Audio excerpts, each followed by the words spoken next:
오늘은 은혜의 선물이란 제목을 가지고 에베소서 2장 1절부터 10절까지 말씀을 좀 살펴봤으면 좋겠습니다.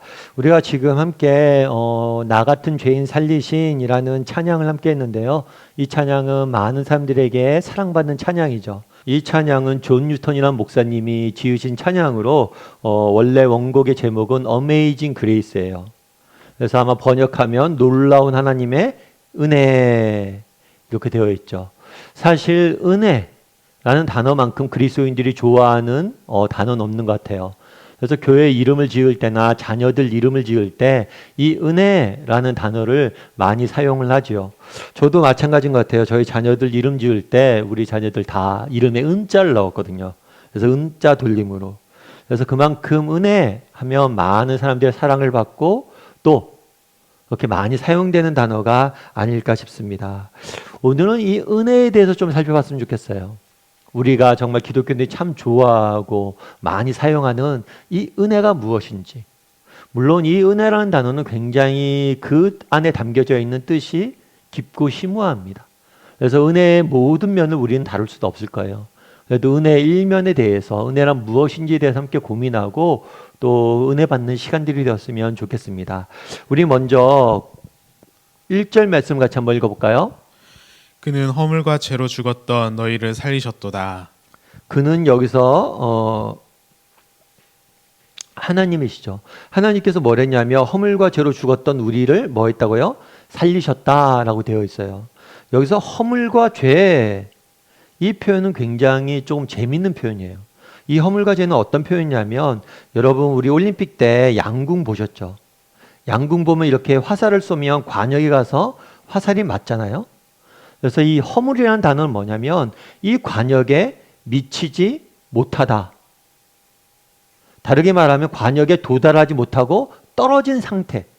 그것이 바로 허물이라는 거예요. 그리고 뒤에 죄라고 되어 있는데 허물과 죄로 죽었다는 했을 때 이 죄는 뭐냐면 어떤 단어냐면 여러분 기차 아시죠? 기차에 보면 이 궤도를 따라서 선로를 따라서 기차가 가잖아요. 이 선로를 이탈한 거, 선로에서 벗어난 상태, 이것이 죄예요. 그리고 허물과 죄라는 건 뭐냐? 관역에 못 미치고 떨어진 상태, 그리고 선로에서 벗어난 상태 를 허물과 죄라고 이야기하는 거죠. 다르게 말하면 이렇게 표현할 수 있어요. 어떤 특정 기준에 도달하지 못한 상태를 뭐라고 부르는 거예요? 허물과 죄라고 부르는 거예요. 사실 우리가 생각하기에, 인간적으로 생각하기에 어떤 사람, 좋은 사람이 있을 수 있고 악한 사람이 있을 수 있죠. 선한 사람이 있을 수 있고 악한 사람이 있을 수 있어요. 하지만 우리가 보는 우리의 기준, 우리의 판단 기준, 이것은 중요한 게 아니란 거예요. 주관적으로 내가 어떻게 판단하느냐가 중요한 게 아니라 객관적인 기준에 맞춰서 우리를 바라봐야 된다는 거예요. 그래서 객관적인 기준에 맞춰서 우리가 어떤 존재인지를 볼 수 있어야 된다는 거예요. 왜 허물과 죄라는 단어를 썼을 때 당신이 잘못했습니다, 당신이 실수를 범했습니다, 당신이 무엇을 행했습니다 라는 표현을 쓰지 않고 왜 기준에 못 미쳤다는 단어를 썼냐는 거예요. 다르게 말하면 우리는 외적 기준에 의해서 우리 자신을 돌아보고 판단해 볼 필요가 있다는 거예요. 요즘 오징어 게임이라는 게 되게 유행한다고 그러더라고요. 한국 드라마가 전 세계적인 인기를 끄는 일들은 굉장히 기쁜 일이죠. 그리고 감사한 일일 수도 있고 한국인으로서. 근데 오징어 게임 같은 경우에는 여러 가지 좋은 이야기도 많지만 이 게임은 기본적으로 데스 게임이에요. 그러니까 뭐냐면 상금을 얻기 위해서 사람들이 목숨을 내놓고 게임을 하는 거죠. 그래서 이 게임에서 지면 죽게 되고. 그래서 이 게임, 이 오징어 게임이 많이 유행을 하지만 또 한편에서는 어떤 이야기를 많이 하냐면 폭력성에 대해서, 게임 자체가 갖고 있는 폭력성에 대해서 문제를 제기하는 경우도 많습니다. 그래서 제가 이제 목회자 후배들이랑 같이 이야기하고 있는데 어느 후배가 그런 얘기를 하더라고요. 목사님, 그거 저도 처음에 봤는데 너무 사람 죽이는 게 잔인해서 못 보겠더라고요. 그러더라고요.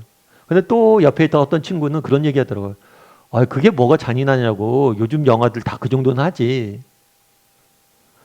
똑같은 영화를 봤음에도 불구하고 한 사람은 뭐예요? 잔인하다 판단을 하고 한 사람은 뭐예요? 그렇지 않다 판단을 하죠. 우리의 주관적 판단, 이 사람이 선하다 악하다, 옳다 그르다라는 이 주관적 판단, 뭐 그런 판단을 가지고 우리가 살아가야겠죠. 하지만 이 주관적 판단은 뭐예요? 불완전해요. 이것에 의지해서 우리가 무엇인가를 판단할 수 없다는 거예요. 여러분 요즘 코로나가 유행하는데 코로나 중에서 무증상 감염이라는 게 있어요. 무증상 감염이 뭐예요? 증상이 없는 거예요. 내가 전혀 느끼지 못하는 거예요. 병에 걸렸는지 전혀 느끼지 못하는 거예요. 그런데 내가 전혀 느끼지 못하지만 나는 뭐예요? 병에 걸린 거예요? 안 걸린 거예요? 병에 걸린 거예요. 우리의 주관. 끊임없이 세상은 주관이 중요하다 이야기하고 네 뜻대로 살아가라 이야기하지만 주관 못지않게 중요한 게 뭐예요? 객관이에요. 객관. 객관적 기준에 맞춰서 봐야 되는 거예요. 그날의 허물과 죄로 죽었던 이렇게 표현되어 있어요. 왜 허물과 죄라는 단어를 썼냐는 거예요. 기준에 미치지 못했다라는 단어를 쓰냐는 거예요. 너희가 성경하기에 너희가 선하다고 생각할 수 있죠. 아, 난 선해. 나는 죄인이 아니야. 이렇게 생각하는 거 중요한 게 아니란 거예요. 객관적인 기준에 비추어서 너희 자신의 모습을 돌아봐야 된다는 거예요. 그런 객관적인 기준에 비춰서 우리를 돌아봤을 때 우리는 어떤 존재냐는 거예요. 객관적인 기준에 비춰서 인간을 돌아봤을 때 인간은 하나같이 뭐라는 거예요? 죄인이라는 거, 죄인. 우리가 말로써, 우리가 행동으로써 끊임없이 우리는 범죄하고 끊임없이 뭐라는 거예요? 악을 행하는 게 인간이라는 거예요. 그래서 1절에 보면 이렇게 되어 있죠. 허물과 죄로 죽었던, 이렇게 우리가 허물과 죄예요. 우리가 객관적인 기준에 보면 우리는 죄인이고 허물이에요. 그런데 그런 죄로 인해서 우리는 그 결과 어떻게 됐다는 거예요? 죽었다라고 표현하고 있어요. 굉장히 재밌죠. 죽을 것이다 라고 표현되지 않고 죽었다 라고 표현했어요. 그렇다면 왜 죽었다 라고 표현했냐는 거예요. 왜 우리를 죽었다 라고 표현했냐는 거예요.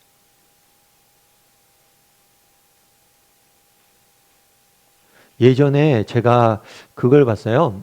데드맨 워킹이라는 영화를 봤어요. 이 영화 같은 경우에는 좀 오래된 영화입니다. 좀 오래된 영화라서 사람들이 모를 수도 있는데 이 영화 같은 경우에는 여우주연상도 받고 아카데미 영화제에서 여우주연상도 받고 여러 가지 상을 받은 영화였어요. 이 영화는 실화를 바탕으로 만들어진 영화예요. 그래서 이 영화의 주인공 누구냐면 사형수와 수녀의 이야기예요. 근데 이 사형수는 어떤 사람이냐면 2명의 연인을 죽인 사람이에요. 그런데 영화 내내 이 사람은 자기가 죽이지 않았다고, 난 죄를 짓지 않았다고 이야기합니다. 그래서 영화를 보다 보면 이 사람이 맞나? 이 사람의 이야기 맞나? 이 사람 무죄한 거야? 죄가 없는 거야? 이렇게 생각을 해요. 그런데 사실 나중에 보면 이 사람이 죄인이에요. 실제로 범죄를 했는데 자기는 죄를 짓지 않았다고 뻔뻔하게 이야기하는 거예요. 아주 파렴치한 사람이죠. 그런데 이 사형수가 전 참 인상 깊게 봤던 게 뭐냐면 맨 마지막에 사형을 당합니다. 사형을 당하는데 사형 당하기 전날 되니까 그런 거예요. 음식을 신청하게 하더라고요. 음식을 왜 신청하게 했냐면 죽기 전에 먹고 싶은 거 먹으라고. 티본 스테이크를 먹든지 뭘 먹든지 먹고 싶은 거 먹으라고. 음식을 신청하게 해요. 그런 다음에 이제 이 사람이 이제 사형당할 걸 알잖아요. 그런데 사형당할 거 아니까 정말 죽음 앞에서 부들부들 떠는 연기를 하는데 참 연기를 잘한다 이런 생각도 있지만 와닿았다는 거예요. 왜 와닿았냐면 그렇잖아요.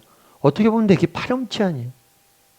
정말 사람 죽이는 것을 그렇게 쉽게 생각하는 사람. 그런데 정작 자기가 죽음 앞에 섰을 때 뭐예요? 그 죽음 앞에 섰을 때 두려움에 떠는 거예요. 그만큼 죽음이라는 게 우리에게 두려운 거라는 거죠. 그런데 이 영화 제목이 뭐냐면 데드맨 워킹이잖아요. 이 데드맨 워킹이라는 단어는 뭐 어떤 뜻이냐면 사형수가 사형장으로, 그러니까 감옥에 있다가 사형장으로 걸어가는 그 길을 데드맨 워킹이라고 하는 거예요. 죽은 자가 걸어간다는 거예요. 데드맨 워킹 하면 이렇게 걸어가는 거예요. 인간의 상태가 그날 오늘 그렇게 되잖아요. 허물과 죄로 죽었던 이라고 표현되어 있죠. 인간이 어떤 상태냐는 거예요. 데드맨 워킹이에요. 우리는 걸어가고 있죠. 숨을 쉬죠. 활동을 하죠. 살아있다라고 생각하지만 사실은 너희는 죽은 자라는 거예요. 죽음의 길을 그냥 걸어가는 거란 거죠. 정말 이 길을 걸어갈 때, 정말 죽기 전날 티본 스테이크를 먹고 아무리 좋은 음식을 먹으면 그게 들어갑니까? 그게 맛있습니까?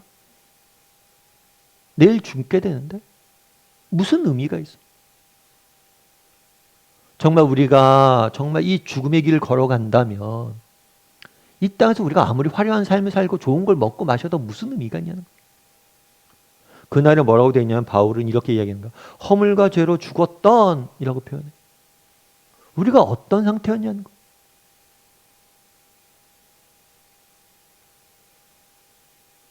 이 우리가 어떤 상태였는지를 우리가 알아야 된다는 거예요. 우리는 어떤 상태였어요? 허물과 죄로 죽었던 상태였어요. 죽음의 길을 걸어가고 있던, 마치 사형수가 데드맨 워킹, 정말 사형장으로 끌려가는 것처럼 걸어가는 것처럼 그런 상태였음을 바울은 이야기하는 거예요. 여러분, 왜 우리 삶 가운데 구원의 은혜가 사라집니까? 왜 내 삶 가운데 구원의 감격이 사라집니까? 정말 오늘 예배 드리는데 여러분 정말 기쁘다. 하나님 만나서 기쁘고 정말 하나님 앞에서 예배할 수 있다는 게 기쁘다. 이런 마음을 오늘 예배 드리고 있습니까? 아니면 오늘도 지겹게 나와서 또 예배 드려야 되는 이런 마음을 드리고 있습니까? 정말 왜 우리 마음에 이런 기쁨과 감격이 사라져요? 우리가 어떤 상태였는지, 우리가 어떤 존재였는지, 정말 하나님 없는 삶, 하나님 모르는 삶, 그것이 얼마나 비참한 것인지 우리가 잊었기 때문이에요. 그래서 바울은 이야기하는 거예요. 우리가 기억하자는 거예요. 어떤 상태였는지 과거. 우리는 어떤 상태였습니까? 허물과 죄로 죽었던 상태예요. 허물.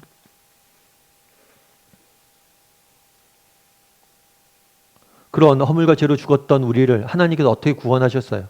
우리 5절 같이 한번 읽어볼까요? 같이 읽도록 하겠습니다. 허물로 죽은 우리를 그리스도와 함께 살리셨고 너희는 은혜로 구원을 받을 것이라. 여기서 뭐라고 되냐면 허물로 죽은 우리를 어떻게 했다고요? 그리스도와 함께 살렸다라는 거예요. 이게 어떤 표현일까요? 그리스도와 함께 살렸다라는 표현이 어떤 표현이에요? 우리는 죄인이에요. 죄인은 어떻게 해야 돼요? 죄의 대가를 치러야 됩니다.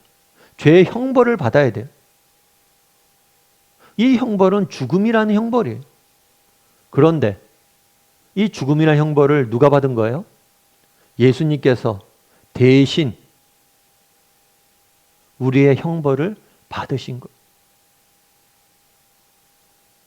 그래서 예수 그리스도께서 우리를 대신해서 죽으셨기 때문에 우리의 죄값을 치르셨기 때문에 우리는 죄로부터, 죄의 형벌로부터 뭐가 된 거예요?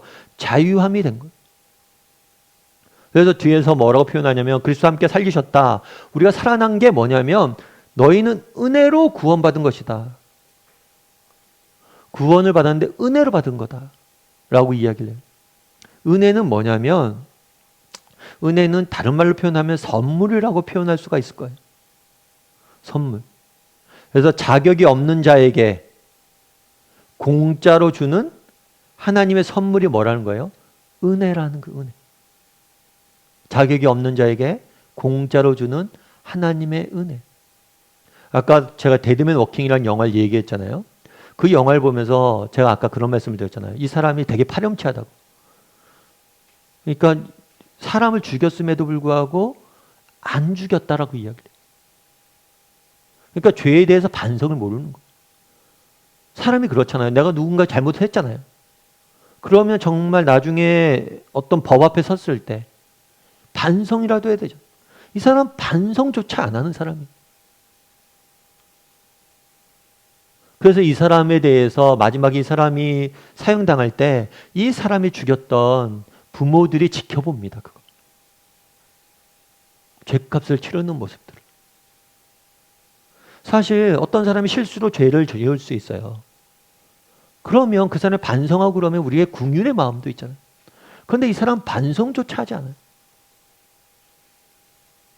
그런데 이런 사람을 위해서 여러분 대신 죽을 수 있어요? 내가 사랑하는 자녀를 위해서, 제가 부모가 되다 보니까 그런 마음이 있어요. 자녀가 아프고 그러면 아유 내가 대신 아팠으면 좋겠다. 이런 마음이 드는 경우가 있죠. 예전에 아는 목사님께서 암에 걸리셨어요. 근데 암에 걸렸는데 그런 생각이 들었대요. 암에 걸려서 너무 힘들잖아요. 항암 치료하고.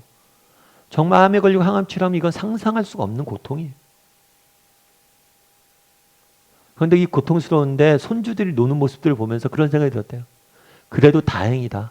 이 몹쓸병을 내가 걸려서. 그렇잖아요. 우리 사랑하는 사람이 걸리는 것보다 내가 걸리는 게 낫지. 이게 부모의 마음이에요. 그런데 내가 사랑하는 사람이고 손자이잖아요. 그래서 그런 마음을 갖는데 정말 파렴치한 죄인, 원수를 위해서 여러분 대신 아플 수 있어요? 대신 죽을 수 있어요? 은혜는 자격 없는 자에게 주시는 하나님의 호의예요. 그래서 놀랍다는 거. 나 같은 죄인을 위해서. 우리 같이 불렀죠. 나 같은 죄인 살리시. 이게 얼마나 놀라운 일이냐는 거예요. 여러분 딜레마라는 단어 아세요? 딜레마? 딜레마는 이러지도 못하고 저러지도 못하는 선택의 갈림길에서 아무것도 할 수 없는 진퇴양난의 상황을 딜레마라고 그래요. 딜레마. 그런데 이 딜레마는 하나님 입장에서 딜레마가 하나 있어요. 그건 뭐냐면 우리 인간을 용서해 주고 싶어요. 많은 사람들이 그렇게 이야기하죠. 하나님, 왜 하나님 그냥 용서해 주면 안 되냐고. 꼭 누군가 죽여야지 용서를 하시고 그러냐고. 맞는 얘기겠죠. 그런데 하나님이 용서를, 우리 인간을, 죄인인 우리를 용서해 주고 싶어요. 그런데 용서해 주고 싶은데 한 가지 문제가 있어요. 그건 뭐예요? 정의라는 문제가 있어요. 죄인은 반드시 죄값을 치러야 된다는 이 정의, 용서해 주고 싶은데 정의가 걸리는 거예요. 우리 인간도 마찬가지죠. 인간에게 있어서 하나님은 정의로워야 돼요. 다르게 말하면 이 세상은 정의로워야 돼요. 여러분, 이 세상이 악하면 되겠습니까? 우리 인간이 왜 법을 만들어요? 왜 이 땅을 살면서 우리가 선을 추구해요? 정말 악한 사람이 이 세상을 다스리면 안 되잖아요. 왜 투표를 해요? 좀 더 좋은 사람이 우리를 다스리길 원하는 거죠. 정말 이 세상이 악하면 안 되잖아요. 우리 하나님이 정의로운 분이어야 되죠. 여러분들이 만약 하나님이 악한 분이라 그러면 섬길 필요 없어요. 하나님은 정의로운 분이어야 되죠. 그런데 우리의 딜레마는 뭐예요? 인간이, 우리가 죄인이고 우리가 정의로우신 하나님의 뭐예요? 형벌을 받아야 되는 존재라는 거예요. 하나님이 필요하고 정의로운 하나님이 필요한데 하나님이 정의로운 순간 우리는 하나님과 뭐가 되는 거예요? 원수가 돼요. 왜요? 우린 죄인이기 때문에. 하나님이나 인간이나 딜레마에 빠져 있는 거예요.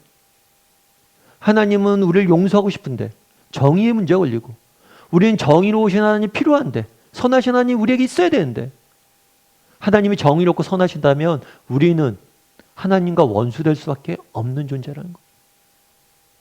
그런데 이 딜레마를 어떻게 해결했습니까? 예수 그리스도께서 뭘 하셨어요? 우리를 대신해서 십자가를 지신 거죠. 우리를 대신해서 죄값을 치른 거예요. 그래서 이 정의의 문제를 해결하신 거예요. 그래서 놀랍다는 거예요. 앞서 말씀드린 것처럼 이게 쉬운 문제입니까? 버스라는 뮤지컬이 있어요. 이 버스라는 뮤지컬은 기독교 뮤지컬이겠죠. 이제 만든 건데 어떤 상황이냐면 버스가 있었어요. 이 버스가 있었는데 이 버스가 운행을 하다가 브레이크가 고장이 난 거예요. 그러니까 차가 멈출 수가 없는 거죠. 그런데 갈림길인데 한쪽은 절벽이에요. 한쪽은 내리막길이에요. 그런데 이 내리막길로 내려가려고 하다 보니까 한 아이가 이 내리막길 끝에서 자기에게 손을 흔들고 있는 거예요. 그런데 이 아이는 누구냐면 자신의 아들이. 이게 딜레마죠. 어디로 가야 될 거냐는 거. 나 혼자 타고 있으면 아들을 위해서 내가 죽죠, 혼자. 그런데 이 버스에는 손님이 타고 있죠.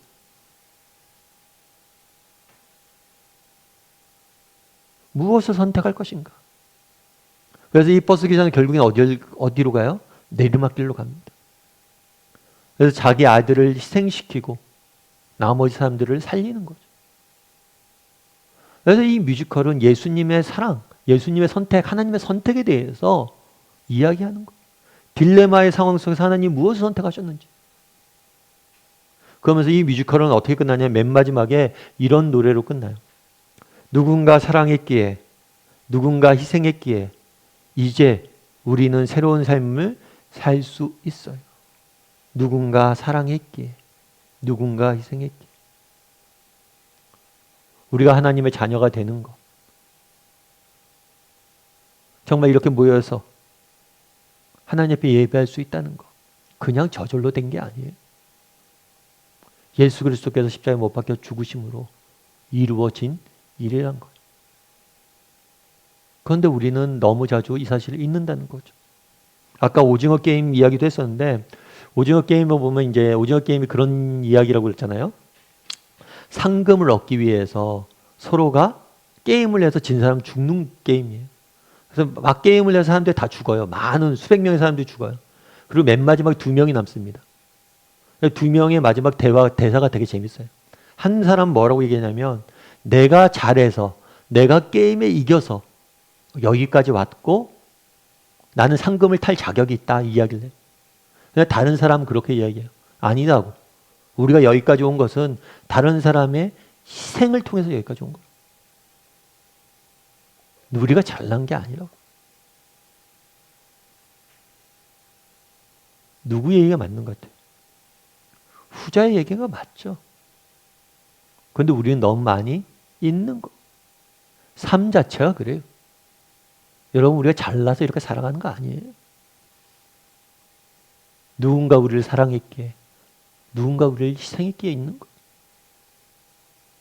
우리가 왜 구원의 감격이 사라지는가? 정말 이 사실을 잊었기 때문에, 은혜를 잊었기 때문에. 나 같은 죄인 살리신, 어떻게 살렸냐는 거예요. 하나님께서 하나밖에 없는 아들을 희생시켜서, 정말 아들을 내어주기까지 우리를 사랑하셔서 우리가 살아났다는 거예요. 바라기는 정말 우리가 어떤 사랑을 받았는지 기억할 수 있었으면 좋겠습니다. 그리고 그 사랑에 걸맞게 정말 다르게 살아갈 줄 아는, 정말 이 사랑을 기억할 때 정말 구원의 감격을 회복하고 다르게 살아갈 줄 아는 그런 사람이 될 수 있다고 믿어요. 그래서 우리가 어떤 사랑을 받았는지, 하나님께서 우리를 얼마나 사랑하셨고 그리스도께서 우리를 위해서 어떻게 희생하셨는지를 기억할 줄 아는 저와 여러분이 되기를 주님의 이름으로 소원합니다. 그리고 마지막으로 이렇게 우리를 살리신 목적. 우리가 예수님 믿기 전에 우리는 어떤 상태였어요? 허물과 죄로 죽었던 상태였어요. 이 허물과 죄로 죽었던 상태가 얼마나 비참한지 알아야 됩니다. 그럼 우리를 어떻게 살리셨어요? 예수 그리스도의 희생과 사랑을 통해 살렸어요. 그럼 우리를 왜 살렸냐는 거예요. 이걸 통해서 하나님께서 이루고자 하는 게 무엇이냐는 거예요. 10절 말씀 한번 보죠. 우리는 그가 만드신 바라 그리스도 예수 안에서 선한 일을 위하여 지으심을 받은 자니 이 일은 하나님이 전에 예비하사 우리를 그 가운데서 행하게 하려 하심이니라. 예, 우리는 그가 만드신 바다. 이 만드신 바다라는 이 표현도 좀 재미있는 표현이에요. 이 만드셨다라는 표현은 뭐냐면 만드신 바다라는 표현은 원어적으로 보면 작품이란 뜻이에요. 작품. 우리는 하나님의 작품이다 라는 의미예요. 그래서 이 작품이라는 단어에서 시라는 단어가 나중에 나옵니다. 다르게 말하면 우리는 뭐예요? 하나님의 예술품이라는 거죠. 작품이라는 거예요. 그래서 이 작품은 기성품과 다르죠. 기성품은 뭐예요? 똑같은 게 여러 가지 그냥 기계에서 공장에서 찍어내는 거잖아요. 그런데 작품은 뭐예요? 작가가 한 땀 한 땀 하나하나 짓고 만드셨다는 거예요.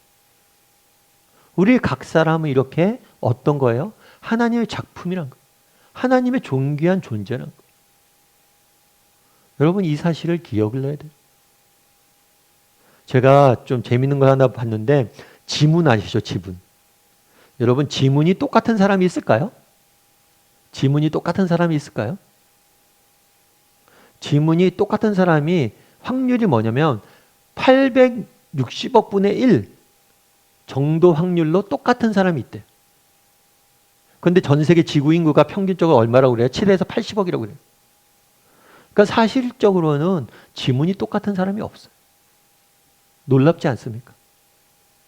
우리 각 사람 다 지문이 달라요. 생김새도 다르고 성품도 다르고 존재도 달라요. 다 하나님이 그렇게 지었어요. 하나의 예술 작품처럼 한 명 한 명을 독특하고 아름답고 가치 있는 존재로 지으셨던 거예요. 이 당시에 바울의 편지를 쓸 때 많은 이 편지를 수신하는 그리스도인들, 초대교회 그리스도인들 주로 어떤 사람들이었냐면 노예였어요. 노예는 뭐예요? 노예는 짐승보다 좀 더 나은 존재, 말하는 짐승으로 여겨졌어요. 그런데 너희가 그런 존재가 아니란 거예요.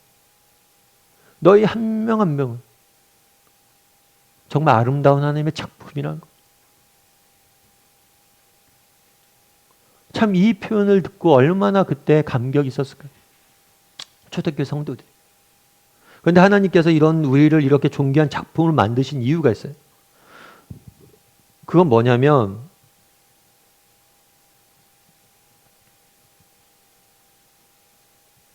10절에 계속 보면 이렇게 되어 있죠.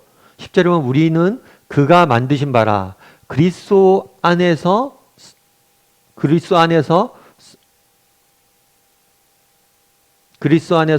선한 일을 위하여 뭐예요? 지으심을 받았다라고 얘기해요. 그리스도 안에서 선한 일을 위해서 지음을 받았다. 우리가 하나님께서 우리를 작품을 만드셨는데 작품으로 만드신 이유, 목적이 뭐라는 거예요? 선한 일을 위해서. 그러니까 우리가 선한 일을 행하도록 우리를 뭐 한 거예요? 지음받은 거. 다르게 말하면 우리를 구원하신 일도 마찬가지란 거예요. 우리를 하나님께 구원하신 이유가 뭐예요? 구원하신 이유가 우리로 하여금 무엇을 하기 위해서? 선한 일을 할 수 있도록 우리를 지음받은 존재들이란 거예요. 이 선한 일은 그럼 뭘까요? 이 선한 일은 예수 그리스도가 하나님께서 행하신 일이죠. 다르게 말하면 어떤 일이에요? 사랑하고 섬기는 거예요. 하나님과 우리의 이웃을 진심으로 사랑하고 섬기기 위해서 정말 선한 일을 위해서 지음 받았다는 거예요. 여러분 우리가 하나님 앞에서 구원을 받았습니다. 그럼 하나님께서 우리를 구원하신 목적이 무엇이냐는 거예요. 다르게 말하면 하나님께서 우리를 구원을 하신 이유는 뭐냐면 우리에게 꿈이 있고 기대가 있기 때문에 구원하셨다. 그 꿈과 기대는 무엇입니까? 정말 우리를 통해서 하나님의 선한 일들을 행하시길 원하신 거예요. 정말 우리를 통해서 이 땅에서 정말 하나님의 아름다운 계획들을 이루어가길 원하시는 거예요. 이 마음을 알았으면 좋겠어요.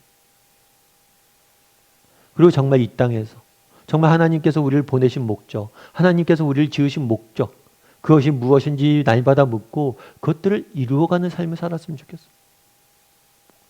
우리 한 사람 한 사람 그냥 이 땅에 보내진 존재가 아니에요. 하나님께서 한 땀 한 땀 만드셔서 정말 존귀한 존재로, 특별한 존재로, 작품으로 만들어서 이 땅에 우리를 보내셨어요. 왜요? 우리를 통해서 이루고자 하는 꿈이 있기 때문에.